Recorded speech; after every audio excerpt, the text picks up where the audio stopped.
बिस्मिल्लाहिर्रहमानिर्रहीम, अस्सलाम वालेकुम। आज हम मलाई से मक्खन तैयार करेंगे और वो भी बहुत ही आसान तरीके से। तो मैंने दूध लिया है 3 लीटर और इसको गर्म होने के लिए रख दिया। जैसे ही 1-2 बॉयल आएंगे इसके, तो इसको टेम्परेचर इसका आग इसकी लो कर देंगे, बिल्कुल लो आग पे। आधा घंटा ये गर्म हो जाएगा और फिर इसको रूम टेम्परेचर पे उतार के रख देंगे ताकि ये ठंडा हो जाए 3-4 घंटे के लिए। जैसे ही ये ठंडा हो जाएगा, इसके ऊपर बलाई की एक तह बन जाएगी। तो फिर ऊपर से हम इसकी बलाई को उतार लेंगे और इसको स्टोर करके रखेंगे। तो इसी तरह मैं ये 3-4 स्टेप करूँगी।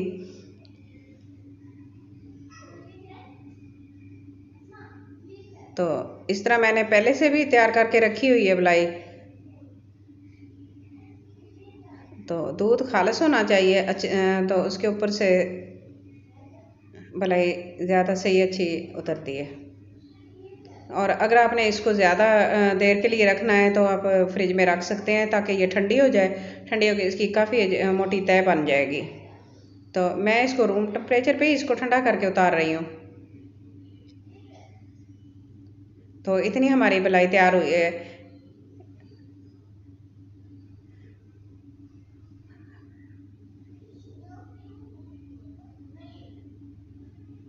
तो इसको मैं फ्रीज़र में रख दूँगी।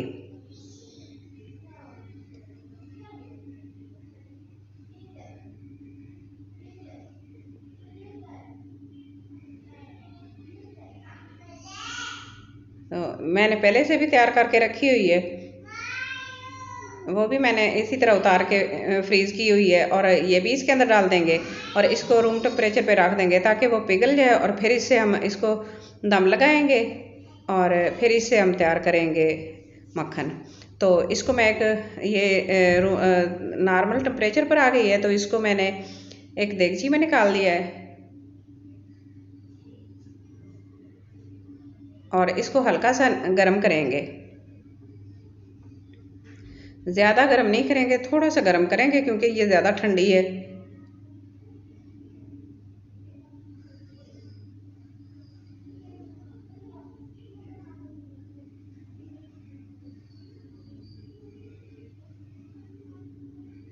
इसको पहले अच्छी तरह मिक्स कर लेंगे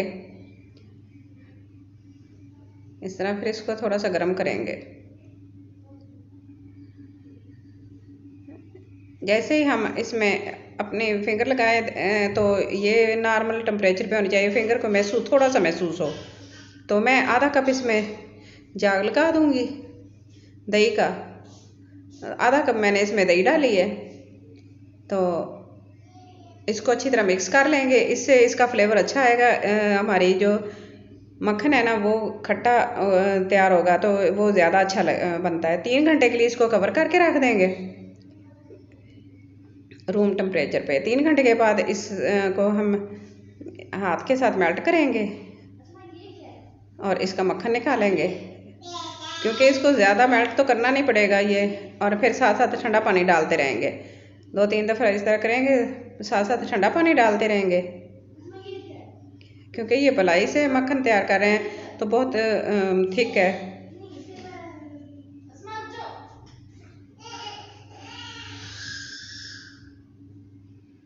फिर थोड़ा सा पानी डालेंगे तो इस तरह ये ऊपर से मक्खन तैयार हो जाएगा। 1-2 दफ़ा और करेंगे, ये 10 मिनट इस तरह मिक्स करने से मक्खन बहुत ही अच्छे तरीके से तैयार होगा, बहुत ही वाइट कलर का। और ऊपर से फिर ठंडा पानी डाल देंगे और इस गोरे गोरे मक्खन को हम निकालेंगे। तो अगर आपने इसी तरह निकालना है तो आप इस तरह निकाल लें, और अगर आपको लग रहा है कि ये ज़्यादा मेल्ट हुआ हुआ है तो फिर आप इसको कुछ देर के लिए फ्रिज में रख दें ताकि ये ठंडा हो जाए। ठंडा होने के बाद ये बिल्कुल इकट्ठा हो जाएगा, सख्त हो जाएगा, तो फिर आप इसको निकाल लें। लेकिन मैं इसको इसी तरह निकाल लूँगी और इस तरह मिक्स करेंगे।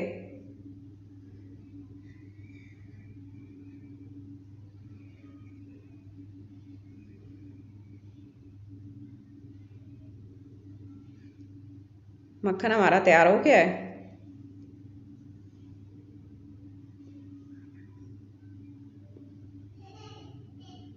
और इसके ऊपर से भी उतार लेंगे, साफ़ कर लेंगे इसको अच्छी तरह।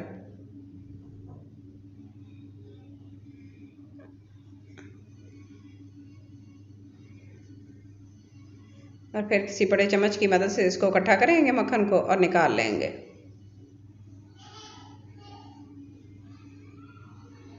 मैंने इसके अंदर ज़्यादा ठंडा पानी नहीं डाला, इसलिए ये थोड़ा सा नरम है।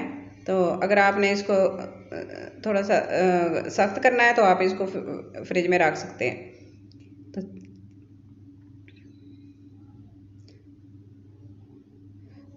और इसकी जो लस्सी है इसको हम ज़ाया नहीं करेंगे।